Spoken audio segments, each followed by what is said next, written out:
بسم اللہ الرحمن الرحیم۔ حضرت موسیٰ علیہ السلام اور ہارون علیہ السلام کو اللہ تعالیٰ نے فرعون کی طرف بھیجا اور ساتھ میں ایک پیغام بھی دیا ان کو، اور وہ یہ کہ ان ارسل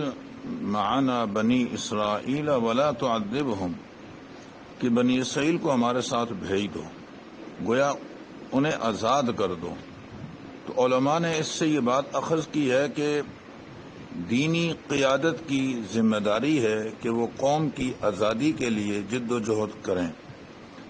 وطن عزیز پاکستان کی آزادی میں علماء نے بھی اسی بنیاد پر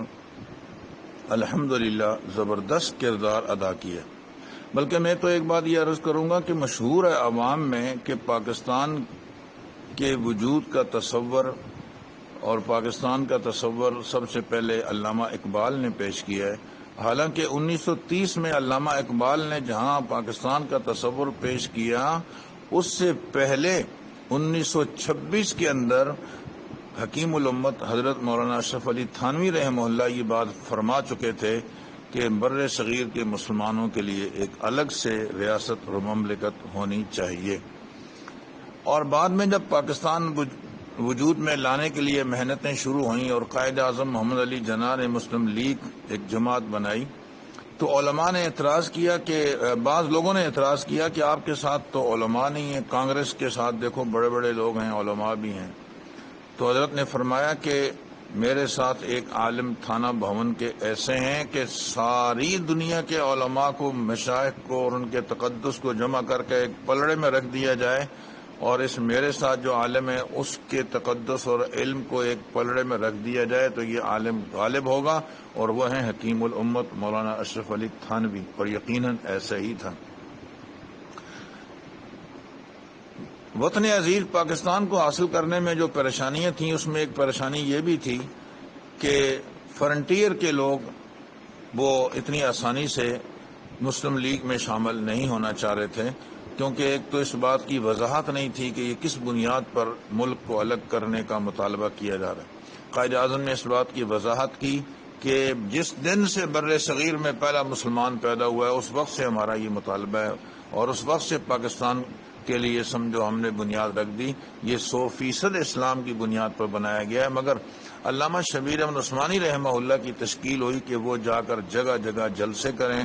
اور کارنر میٹنگیں کریں تاکہ لوگوں کا ذہن بنائیں اور وہ مسلم لیگ کے ساتھ شامل ہوں تاکہ ہم اس میں غلبہ حاصل کر سکیں۔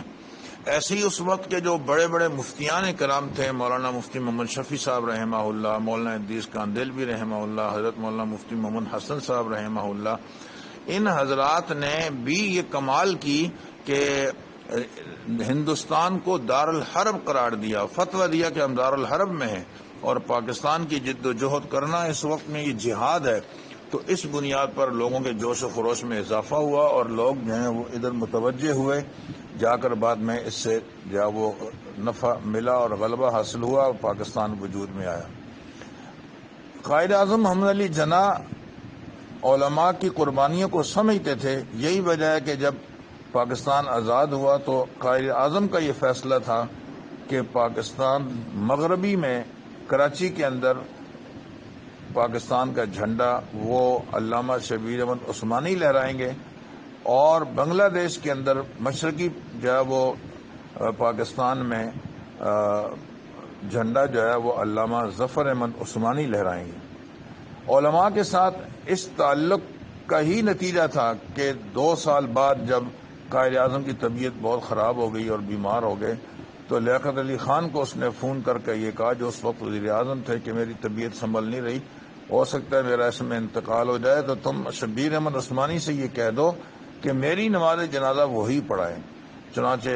انہوں نے وصیت کی اور انہوں نے بھی فون کر کے ان کو اطلاع دی۔ تو آدمی اپنی نماز جنازہ کے لیے کسی عام آدمی کا انتخاب نہیں کرتا، اس کی قربانیاں تقویٰ طہارت پر جب تک کہ اعتماد نہ ہو۔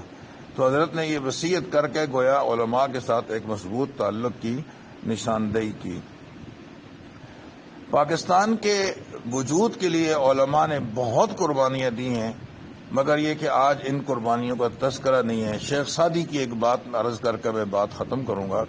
شیخ سعدی رحمہ اللہ فرماتے ہیں کہ انہوں نے ایک داستان لکھی ہے، ایک لطیفہ بیان کیا ہے کہ ہمارے دور میں رواج تھا کہ غسل خانوں میں، حماموں میں شیطان کی تصویر بنائی جاتی تھی، بڑی بھیانک قسم کی تصویر اور خوفناک، اس کے کان لٹکے میں اور جب وہ بکھرے ہوئے بال اور ناک موٹی اور جب ناخن لمبے لمبے اور عجیب و غریب ڈرامی قسم کی شکل۔ تو کسی شخص نے خواب میں شیطان کو دیکھا تو بڑا خوبصورت لگا، اس نے خواب میں ہی کہا کہ تو بہت خوبصورت ہے، لیکن تیری تصویر جو ہمارے غسلخانوں میں لگی ہوئی ہے وہ تو بہت خراب ہے اور اس دیکھ کر ڈر لگتی ہے۔ تو شیطان نے یہ بات کہی کہ وہ تصویر اصل میں میری نہیں ہے اور جب وہ میں نے نہیں بنائی، میں ایسا نہیں ہوں، لیکن میں کیا کروں، بات یہ ہے کہ وہ قلم جو ہے نا وہ دشمن کے ہاتھ میں ہے، تو اس نے میری تصویر پر ایسی بنانی ہے۔ سو ایسے ہی آج قلم دشمن کے پاس ہے، جو علماء اور دینی مدارس کے دشمن ہیں ان کے پاس قلم ہے، لہذا وہ علماء کا تذکرہ بیچ میں کیوں کریں گے؟ ظاہر ہے کہ ان کو نہیں کرنا۔ حقیقت یہ ہے کہ پاکستان کی بنیادوں میں علماء کی بہت بڑی خدمات اور قربانیاں ہیں، اور پاکستان جن بنیادوں پہ بنا ہے وہ ہے لا الہ الا اللہ۔ آج اس لا الہ الا اللہ محمد الرسول اللہ کی عملی تصویر اگر دیکھنی ہو تو اس کے جو نظریاتی سرحدوں کی حفاظت اگر کرنے والے آپ کو دیکھنے ہوں تو یہ دینی مدارس کے علماء اور طلباء آپ کو نظر آئیں گے۔ مگر افسوس، جن بنیادوں پہ ہمارا ملک بنا ہے آج ان بنیادوں پر قائم رکھنے کے لیے کوئی کوشش کرتا ہے تو کہا جاتا ہے یہ بنیاد پرست ہے اور یہ دقیانوسی ذہن رکھتا ہے اور یہ دہشت گرد ہے۔